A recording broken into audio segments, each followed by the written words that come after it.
the Salvadoran Civil War raged. From 1979 to 1992, a brutal conflict tore the nation apart. Leftist guerrillas battled the US-backed government. Caught in the crossfire, civilians fled.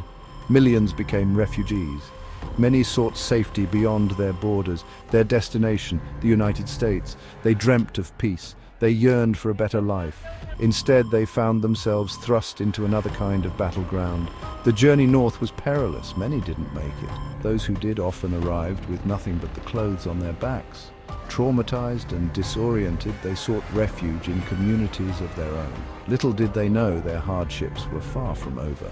In the urban jungles of America, a different kind of conflict awaited them, one where survival meant navigating a labyrinth of poverty, prejudice, and gang violence.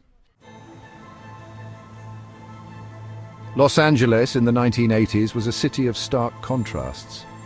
Glitz and glamour masked a darker reality. Gangs ruled the streets.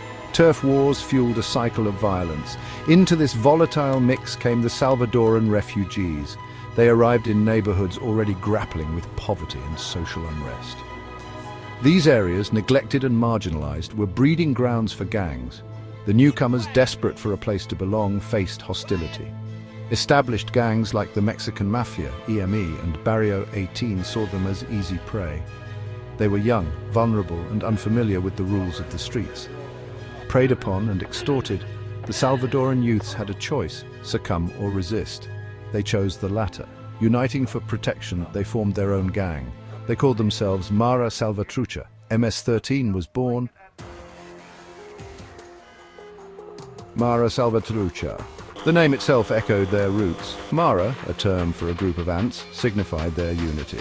Salvatrucha, a combination of Salvadoran and trucha, street smart, declared their origin and resilience. Initially, Mississippi, 13 offered protection to its members. They sought to shield their own from the predations of other gangs. But survival in the concrete jungle came at a cost. Gradually, Mississippi, 13 adopted the brutal tactics of their rivals. They embraced violence as a means of defense and intimidation. Their motto, Mata, Viola Controla, kill, rape, control, reflected their descent into ruthlessness. What began as a shield against oppression had morphed into a weapon of aggression. MS-13, forged in the crucible of gang warfare, was becoming a force to be reckoned with. The lines blurred. No longer content with mere survival, Mississippi 13 craved dominance. They expanded their territory, encroaching on the turf of established gangs. Drug trafficking, extortion, and human smuggling became their lucrative trades. They instilled fear and obedience within their ranks. Initiation rituals grew increasingly violent. Recruits proved their loyalty through acts of brutality. Their reputation for ruthlessness preceded them. Their signature brutality, often involving machetes, served as a chilling calling card. The gang's influence seeped into the very fabric of the communities they terrorized. Children, often coerced or manipulated, were drawn into their ranks. MS-13, once a band of desperate youths seeking refuge, had become the predator they once feared. Section 5. The boomerang effect deportations fuel the fire. The 1990s witnessed a crackdown on gang violence in the United States. Zero-tolerance policies led to mass deportations. Thousands of convicted criminals, many of them MS-13 members, were sent back to their home countries. It was a misguided attempt at solving a domestic problem. Little did the US government realize they were about to make it an international one. These deportees, hardened criminals schooled in the brutal ways of American gangs, arrived in countries ill-equipped to handle them. El Salvador, Honduras, and Guatemala were still reeling from years of civil unrest. Their institutions were weak, their prisons were overcrowded. Deportees found fertile ground for their brand of organized crime. Section 6. Seeds of Chaos. MS-13 takes root in Central America. The deportees, fluent in both English and Spanish and well-versed in US gang culture, quickly rose to prominence. They exploited the weak law enforcement and rampant corruption. They recruited heavily among disillusioned youths, offering them a sense of belonging and power. MS-13's influence spread like wildfire. They established footholds in impoverished communities, terrorizing locals and controlling everything from street corners to entire neighborhoods. Extortion became rampant. Businesses and individuals alike were forced to pay protection money or face the consequences. The violence escalated. Homicides soared. The Northern Triangle, as the region encompassing El Salvador, Honduras, and Guatemala is known, became one of the most dangerous places on Earth. Section 7.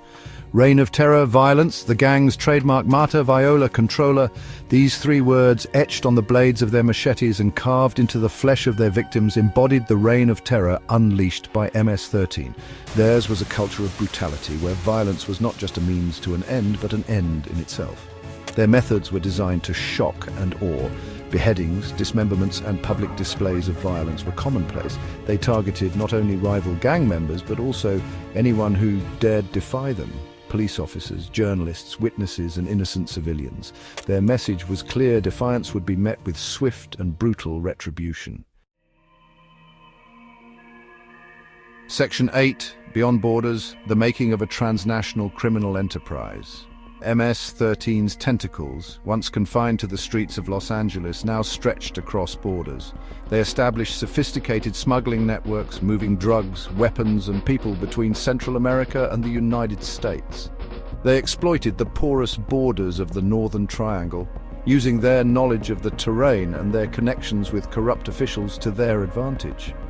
Their criminal reach extended beyond the Americas. They forged alliances with other transnational criminal organizations, including Mexican drug cartels. The internet and social media became their tools for recruitment, communication, and intimidation.